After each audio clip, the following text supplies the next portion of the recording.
On this very special episode, we're going inside to one of the most monumental exhibits in the world, the Henry Dorley Zoo's Desert Dome. A successful $30 million mission to make history. At 13 stories tall and nearly an acre, it is the largest indoor desert in the Western Hemisphere, beneath the world's largest glazed geodesic dome that peaks over the horizon of just about anywhere in the park. Divided by one central mountain are three replicated environments of famous deserts of South Africa, Australia, and the United States. From open air, through the cliffs and the tight canyon crevices, we'll explore what we consider uninhabitable arid conditions. Hundreds of live plants and over 70 creatures thrive in nature. Let's begin. After looking around the plaza that briefs you on these three deserts, you're drawn not only towards the light, but the heat. Welcome to the Namib, considered the world's oldest desert.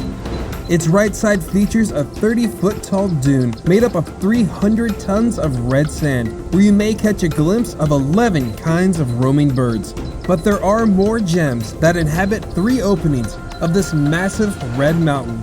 First up in the shadows, you might spot a lazing African wildcat. In the second, you can get so close to a bird blessed with beauty, the blue-bellied roller, named after their courtship ritual, where a couple will roll back and forth in the sky and eventually tumble to the ground. And the third, able to come out from the rock, chestnut weavers and blacksmith plovers, a lapwing species with a vernacular name that derives from their own metallic alarm call, which sounds like the strike of a blacksmith's hammer. From life on the sand, around the bend is life on the rocks, an environment otherwise referred to as a kopje. On it, the klipspringer, a sturdy antelope with the ability to occupy steep, rocky terrain. I couldn't spot their meerkat friends, but to keep them company, right below there's an African helmeted and Nile soft-shelled turtle, and watching them from above, a bat-eared fox that never showed. In the next part of this African desert, there's a big grotto for a tiny animal, the Dwarf Mongoose. True to its name, they're not only the smallest in its family, but the smallest carnivore in Africa. Together, they invade termite mounds to not only forage for food, but to use as shelter. And sometimes they'll even do this with hornbills. As a favor, the bird will act as lookout to warn the mongooses of predators. At this point, you're completely surrounded by towering walls, but notice the connecting ledges. Well, this is where they used to keep hyraxes that were fortunately moved to the zoo's own African grasslands. While they're no longer on the walls, below is a barrierless pond, so you share the ground with Australian wood ducks, yellow-billed ducks, Hottentot teals, Cape teals, and more. So that's sand, rocks, and now a cave with a series of 17 terrariums with an impressive collection of small animals that can go unnoticed, including a red-billed hornbill, centralian python, Woma python, tapin, lace monitor, and it finishes big with Nintaka, a 6-foot-long parenti, the fourth largest lizard in the world and the largest from down under. Now you may have noticed we've already started the second section, the Red Center, the heart of Australia. Believe it or not, up top, the landmark known as Ayers Rock once lived rock wallabies, but considering it's just a ledge, it's probably best that they're not there anymore. But below the monolith beside the path, there's an aviary for masked lapwings, the iconic kookaburra, and tawny frogmouths, a nocturnal bird that produces mucus in their mouths, so when they breathe, their air cools them down. And much like the size of this section, it ends small with netted gaps containing pilbara and Cunningham skinks. And finally, the last but largest section, the Sonoran of the Southwest United States. First representing the desert with the most rainfall, collared peccaries, a pig-like mammal with straight tusks. To warn off an intruder, they'll lay back its ears and either charge or stay put and chatter their teeth. Don't be surprised if you see that here, because aside from us, something's always keeping an eye on them. Once a cougar, now an ocelot. A small cat found in all sorts of environments. Though set up to be a predator and prey display, it's not likely they can take on a full-grown peccary, but they've been known to successfully hunt their young.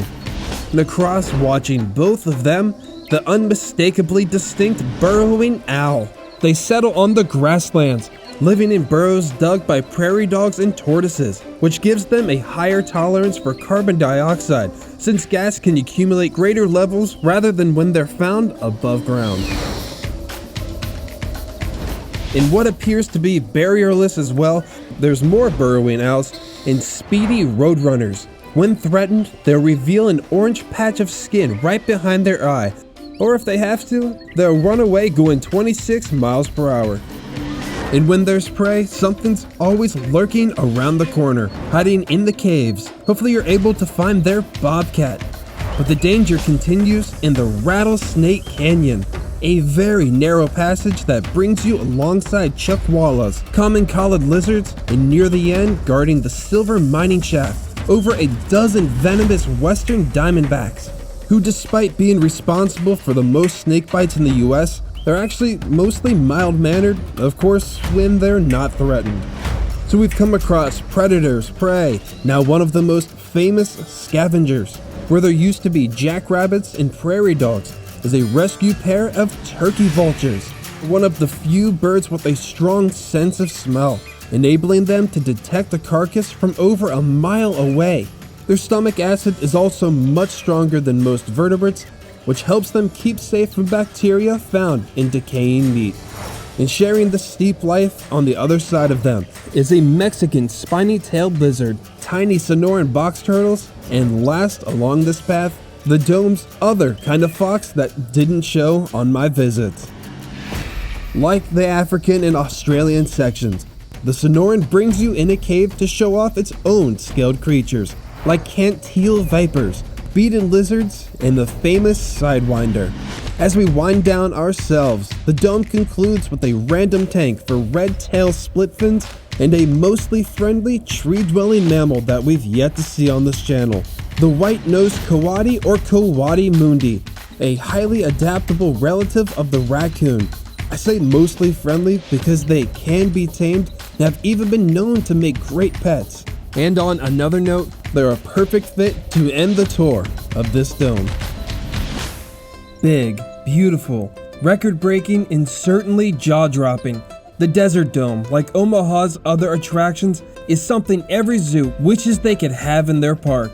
And though there are similar buildings, none of them compared to the experience the Henry Dorley Zoo offers.